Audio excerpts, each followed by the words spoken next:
Welcome everyone to the Halloween special, which, between you and me, means absolutely nothing other than an excuse to put out another video. But shh, don't tell anyone else, let's crack on with it.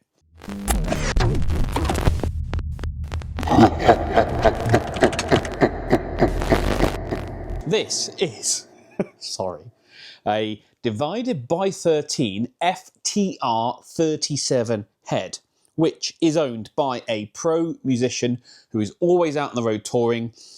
My understanding is this amp is always in his studio. I think he's a producer as well. And he's always recording and bits and pieces, you know the score. And this is one of his absolute favourite amps. And he's brought it in to me to do a little mod. Now, what is the divided by 13 FTR37? It is a 2-channel 37 watt head, although I do suspect that that is marketing BS and it's probably 36 watts. 2 channels. The channel on the right hand side here, which is a volume and a stepped tone control. If you squint really, really hard at the schematic, it looks a bit voxy. And the second channel here, volume, treble, bass, is very Fendery, and that's what the marketing spiel says too. It does have onboard reverb. Now, I have found online an unofficial schematic, 3-page schematic, which was drawn in 2008 by edscustomshop.com. I don't know how accurate it is, but it's the only one I can find. And the schematic itself, looking at it, does indeed. One channel looks very voxy or British. The other looks quite Fendery. And the reverb itself, again, if you squint really, really hard, you might see something Fendery in there. Long tail pair phase inverter, driving 4 6V6 output valves for, as they say, 37 watts of output power. So this amp is actually in for modification, it's not in for repair or service. The customer has requested that we fit a mid control to the second channel. And his preferred method for us to do that is to move the reverb control from the front of the amplifier, because he doesn't really use the reverb. He wants to move that to the back channel where the reverb foot switch socket is, and have the mid control in that position instead. We've decided to avoid drilling the chassis and the faceplate if possible, just in case we end up cracking a faceplate or something like that. It's very difficult to get parts for these. Especially bits like that. So we're going to try and be super safe and careful with it. But I've not been inside one of these particular amps before, the FTR37. I'm keen to do a visual inspection. I'm keen to do a bench test. And I'm keen to see what on earth this thing actually sounds like. My understanding is that this is actually quite an early amp, 2007. And it's one of the hand-wired models. I don't know what the new 2-rock ones are like. Divided by 13 an hour owned by 2-rock, by the way.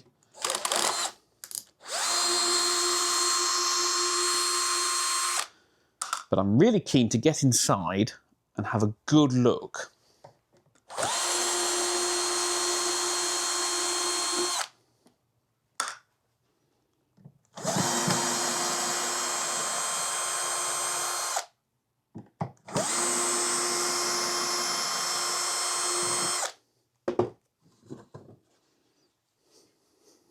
Oh, wow. Okay. So we've got what looks like absolutely, well, not what looks like, what are absolutely massive transformers here. This one's got a fan mounted to the roof of the cabinet. 2 6V6s this side, 2 6V6s this side. Probably a choke at the back here. Output transformer here. Love this colour on the end bells, by the way. 1, 2, 3, 4, 5, 6 preamp valves, all very close together over in this corner, which I don't think I've seen before. Reverb transformer behind. And the reverb tank mounted in a bag to the front of the head shell. Very, very interesting. Right, so to get this thing out, what have we got to do? We've got to disconnect the fan. So the fan connects to the wire on top of the output transformer. Remember that one.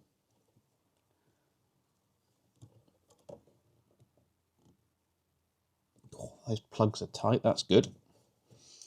And we've also got one on top here, which, oh, it's got a bulb illuminating the logo on the front.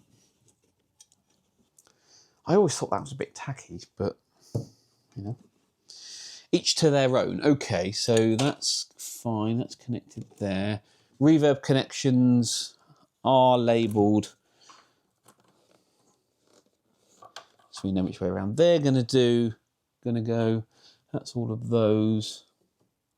Is there anything else I need to do in the back here? No, I think I can roll this cabinet forward onto its belly. Put a piece of carpet down. And we've got 1, 2, oh, that one's missing. 1, 2, 3 chassis screws holding that in place. Should be able to get one that will fit.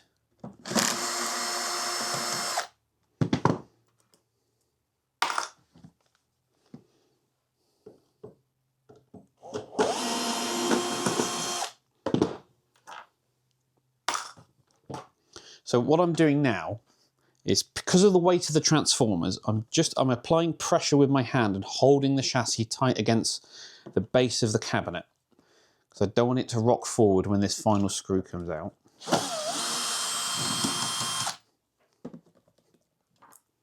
Now what I'm going to do is fold the whole thing backwards, like that. Now I can slide the chassis out this way. Okay, wow.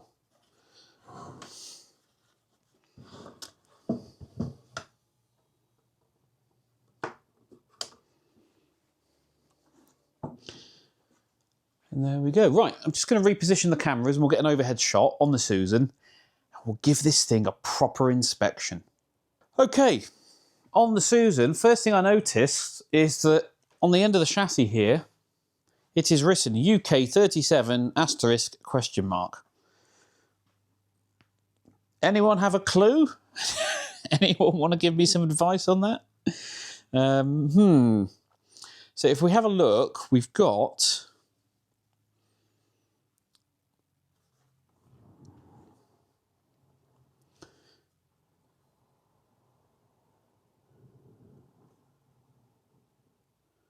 what appears to be a very chunky, well-made, at least from the outside, amplifier. I see lots of good ideas in this. Lots of transformer support, although this choke is the exception to that rule. IEC socket, last inspected in the UK at least for what we call a portable appliance test in 2008, 3rd of December 2008, so it hasn't been inspected. Well, a sticker hasn't been applied since then. We've got dampening rings on top of the output valves. Very interesting. The transformers, I can't see who the manufacturer is, but they are labelled divided by 13 and then their model number. Same with the choke. Same with the output transformer here. 6v6 rectifier. And here's our pre-out valves. And in here, now I don't know the order of which these are labelled, so I'm going to assume we've got V1, 2, 3, 4, and so on. So V1 is very tight in its socket.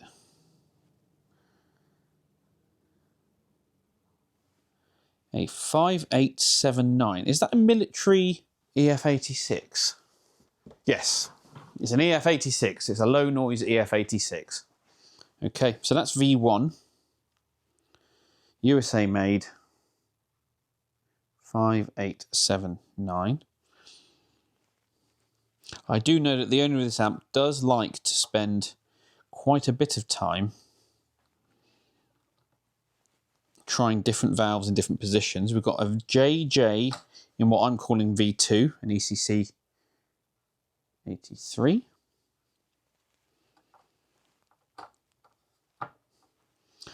V3 is an RCA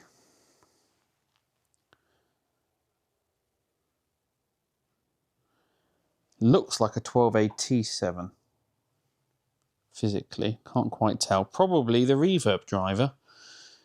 We'll be able to confirm which socket is which when we look underneath. V4 is a Jan Phillips 12AT7. Maybe that's the reverb driver. Very nice, very fancy. This one here, 1, 2, 3, 4, 5, is a Jan Phillips 5751. Very nice. And there is a JJ in V6, ECC 83. Interesting, interesting choice. Okay, so that's all of those. That's the outside of the chassis, not really much more to report. That's the reverb socket here, which we're going to try and put the reverb control into. 2 4-ohm sockets, 2 8-ohm sockets and a single 16. 2 fuses, and we've got a toggle switch here for the fan. Right, let's spin this thing over. Right, I am hoping that you can see everything that I'm seeing. First thing, excellent to see, lead-free UK. So when this amplifier was built, an American manufacturer actually looked up what the rules were and built it accordingly. Second thing is, there's another little choke inside. Or transformer. Hiding away in here. Very cool. Looks like it's an extra 6.5 volt. Maybe it's for heaters, a separate transformer just for the heaters. I don't know. Maybe they've got DC heaters going on somewhere. We'll have to work it all out. So, overall construction. I'm going to say interesting.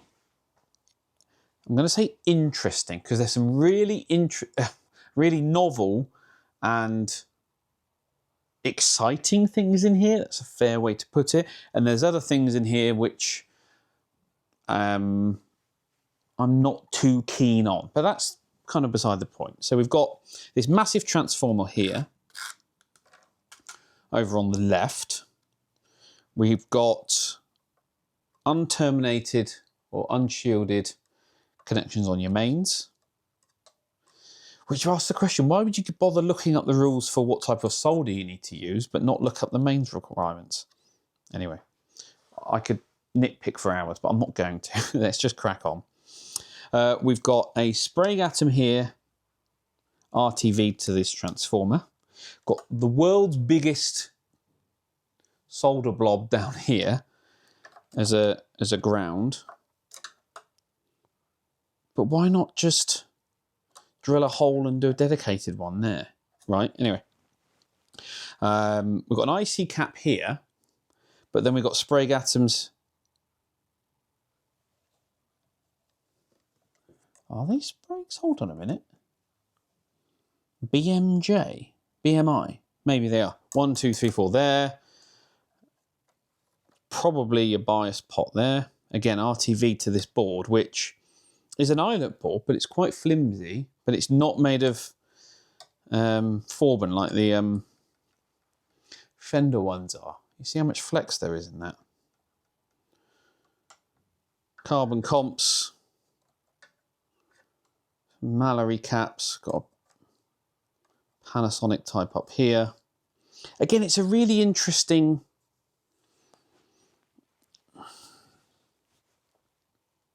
design. Anyway, right, so what have we got to do? This is the reverb control, which he wants to move over to here, to the reverb foot switch. Zoom you out again, over to here. Now these are on shielded wires, So that's the easy bit. We could put that there, but then how do we disconnect? We'd have to work out where we move this to, or how we bypass it entirely. That's might not be as difficult as I'm making out actually, but that would defeat the foot switchable reverb option. So I need to talk to the customer about that. Adding a mid control, okay, right. So the schematic I found online said the it's a fixed mid resistor of a 6.8K or 6K8 as we call it. And that's what I see in the amp. Let me get that schematic and I'll show you what I'm looking at.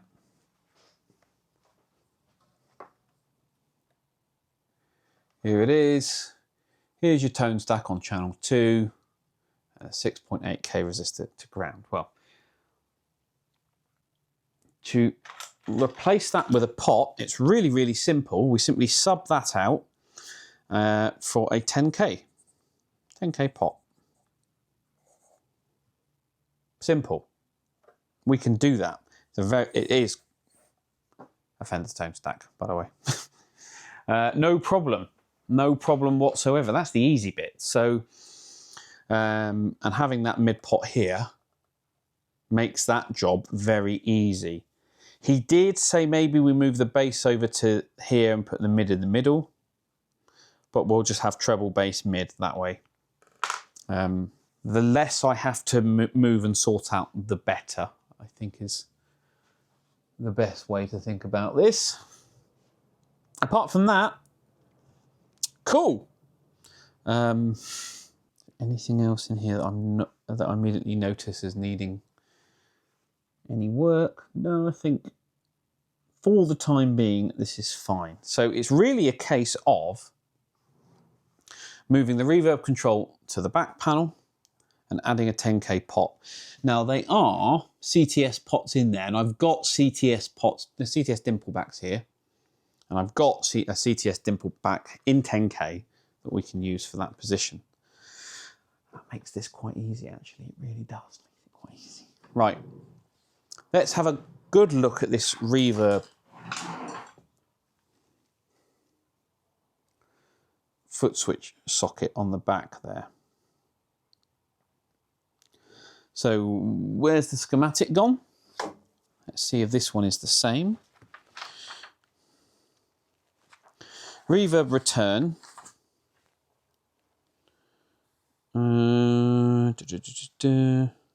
So this is this wire here, zoom you out, is the return from the transformer into a foot switch. We've got a 220K to ground, yes we do. We've got a suppressing, a decoupling cap as well, a 2N2, which is indeed the case, that disc cap behind. All we need to do then is, because they just go to ground, don't they? Because this other white wire then goes back off into circuit. So we could just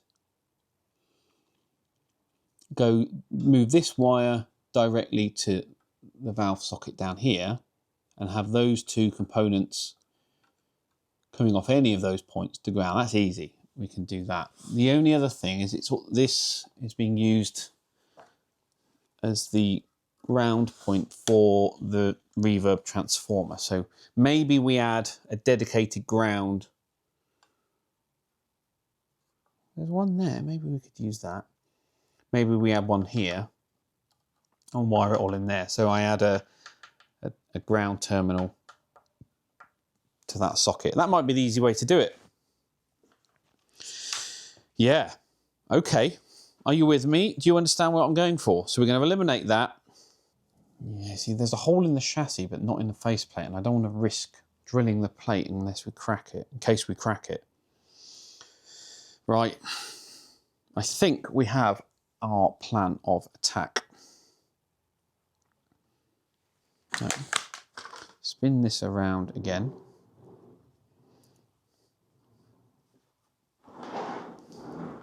There's our reverb control. Let's remove the knob. Oh, that's tight. Blimey. I'm gonna need a stronger screwdriver. Right, let's crack on.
Righto, then, welcome back.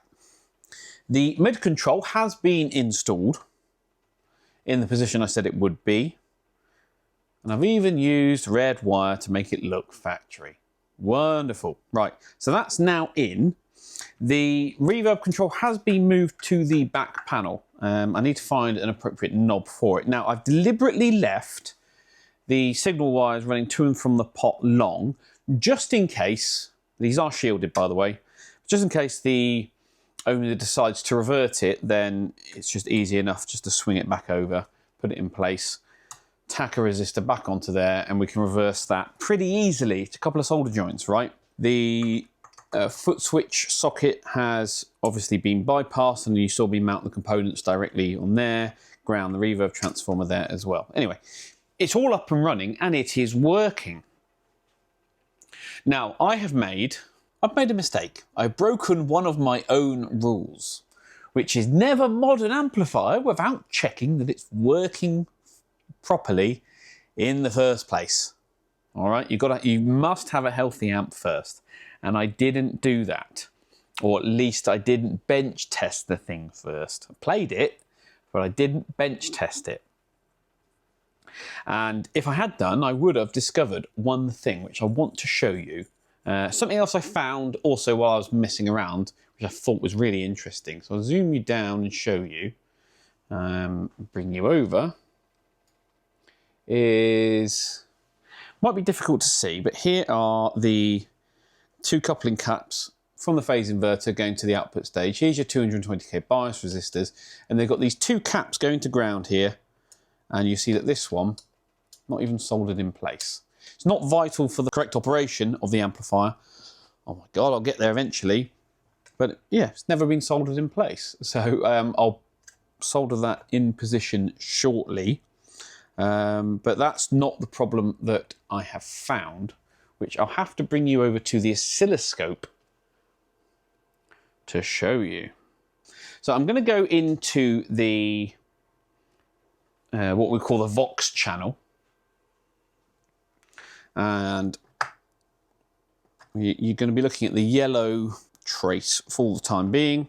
Into 8 ohms before I forget. So we're driving 8 ohms, 150 millivolt, 1 kilohertz sine wave going in. Just let this thing come up. So there's my output sine wave, and you can already see it looks quite slanted. But as I actually bring it up, you can see we get this about there. Really interesting sine wave with a kink going up. Now that is the same on both channels. So it's not on one channel over the other. It is a really curious one because it's this sine wave, this, what you're seeing here, is usually what happens when you add a really, really strong third harmonic to the amplifier. You can get this, but usually it shows on both sides, not just one, right? So bear that in mind. So we get my purple probe. There it is. Now, if I probe the inputs to the output valves, we'll do one side first. Remember, it's 2 valves at each side. So here's the input grid for one side. Just shrink that down a bit. And you can see the input signal is pretty sine wavy. And if we look at the other side, so we go to the other side of the inputs, so the other pair, it's the same. I'll just turn yellow off for the time being. So that's one side, and both valves on each side are the same. And we go back to the other side, it's the same. And the other valve, which is in parallel, is the same. So the input to both sides haven't got that weird kink. We go to the output of one side. You can see that kink is there. When we go to the other side, the other pair of 6v6s, you can see that kink is there, but it is obviously inverted. What is going on? That's fascinating. So that would imply what? If I look at the input grids, again, one side and the other, there's no kink. Measuring on the valves themselves, there is no kink. One side and the other. But coming out of each valve is a mirror image, coming out on the output transformer side, it's a mirror image with that kink. One side versus the other, which implies it has to be an output transformer problem. This is insane. This is ridiculous. Now, I need to have a good think about this. I can't get a properly clean signal out of this amplifier. Now, is that the way this thing is designed? Can't imagine that to be the case. Remove my signal. I don't quite understand that. I think that's amazing. Still see that? Yes, you can. So, anode voltage, we'll just do these two. So, plate voltage, anode voltage, whatever you want to call it. 436 on that one, and it should be the same on this one, which it is. Screen voltage, pin 4, 429 on that one, about 430 on that one. Grid voltage, negative 24.8, negative 24.8. Go over to this pair, pretty much the same. Slightly lower on that one, but that's fine. Screen voltage should be about 420. So it's 430 there. 430 there. But this side, okay, close enough. Whoops. Let's just check your plate voltage. 438. 438. 438. 438. Amp has this half power switch. So we do have cathode resistors inside. So the right hand pair of valves come here. No, they don't. They're split, aren't they? Oh, hold on. So we've got signals coming in, 2 K7s. This thing, we should have 383 volts. Although I don't know if this schematic is correct. But either way, we've got this really strange output sine wave, which I've never seen before. Now, I'll show you the second channel, the one I've modified. So yellow channel, mid up full, that's your volume. You can see the mid is working. But even if I remove the kink with the mid control, but bring up my volume control, the kink returns. But I know it's nothing to do with the tone stack. You can see the mid control is working though, so customer's got a working mid control.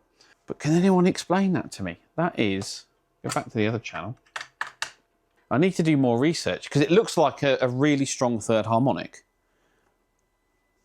But it might be something else. And it's on both sides of the output transformer. There isn't, any negative feedback. But it's on both sides. Isn't that amazing? So, we'll call it our ghost harmonic, as it's the Halloween special. Our little ghost harmonic that's appeared on this divided by 13 FTR 37. Absolutely incredible. I play tested it. The amp sounds insane. Super rich, loads of character, lots going on. But I need to, hopefully I could find a forum post or something where somebody else has spotted this, because honestly, I don't recognise that, and nor can I explain why it's on both sides, why it appears on both sides. It's got to be a output transformer problem, right? Let's just do something really quick. No, it's there on the other tap as well. Okay. Absolutely incredible. Right, I'm going to do some, as I said, I'm going to do some research. Refresh my memory and have a good think about what could cause that. But it appears on the output transformer side of the output valves on both sides, not limited to one. Is there anything I could do to prove or test it? I need to have a good think, but that's amazing. That is incredible. Absolutely fascinating. I can't explain that yet. Can't explain it yet. Right, an apology. I kept saying third harmonic. I meant second. And it is a second harmonic that is roughly 150 degrees out of phase with our normal signal. I don't know where it's coming from. I don't know if it's meant to be there. But what I will tell you is that it sounds incredible. So, I'm going to spend some more time doing some research. But again, I don't know if this is normal or not. And there's nothing that I can do in the amp that changes it. And it's only generated in the output stage. Very, very interesting. Absolutely fascinating. So I'm going to leave this video here right now because it has gone on a little bit. If I discover anything more, I will let you know in a future video. But look at that, our little ghost harmonic, 150 degrees roughly out of phase, and it's only generated post output valves. So in the output transformer somewhere, there's no negative feedback on the amp. That is being generated on both sides. Isn't that incredible? Right, just a quick update. That entire video was shot in one day, and the customer collected the amp same day and took it away with him. He's confirmed it sounds great and it sounds as it should. The mid control's working as it should. And he's very happy with it. I didn't get a chance to do further investigation as the cause of that out of phase harmonic. So, a couple of questions What causes harmonics? Well, when you pass a signal through a non-linear amplifier, you generally do create even order harmonics, such as we saw there.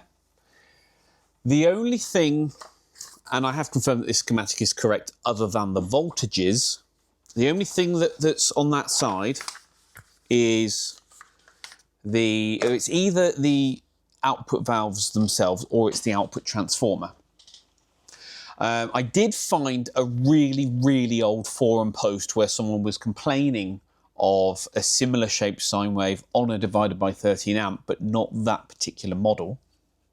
But I found no other examples, so I don't know. Really interesting. It's not necessarily a problem with the amplifier. It might just be how these things are. Yes, there are things we could do to remove it, to fix it, but then that does change the sound of the amplifier. Now, if the owner tells me that the amplifier sounds great and that's the way it should sound, then who am I to argue, right? It's not a high frequency oscillation that's going to kill the amp. It's just a very strong second harmonic that is out of phase with the output signal, which is really interesting. So what would I do if I had longer with the amplifier? Well, the first thing I would do is just to eliminate them, I would swap in a new matched quad of 6v6s just to see if that makes a positive or a negative change or any change whatsoever. It's always important to make changes and study the effects either way. Then I would probably sub in a replacement output transformer, just tack one in with some test leads, and again to see if that makes a difference. I can confirm that the dummy load, changing the dummy load made no difference. Changing my, I've got my impedance matcher, that made no difference either. It seems to be a fundamental part of that particular amplifier, which I think is fascinating. I'm sorry that, again, we didn't get a chance to do any sound clips for you, but the customer was in the area and was able to pop by and pick this thing up without having to do a second trip out here. So we will leave it at that. And as I said, if I do get a further answer, I will update all of you guys in a future video. But an interesting case study. Would I have done the mod if I'd seen that in the first place? In hindsight, yes, I probably still would have done. Because, again, the customer hasn't complained that there's a problem with the amplifier. And he loves the sound of it. And it doesn't sound odd or strange. It sounds really rich and full. So I am always happy to learn, always happy to improve what I'm doing. So I'm going to do some further experimentation to see if how I could generate that sine wave in one of my own amps and see what kind of effect it has. Does it make the amp sound better? Does it make the amp sound worse? Does it change the amp in the way it responds and plays and feels? Let's use this as a learning opportunity. Thank you very much for watching, etc., etc. You know the score by now. And yeah, thank you very much for watching.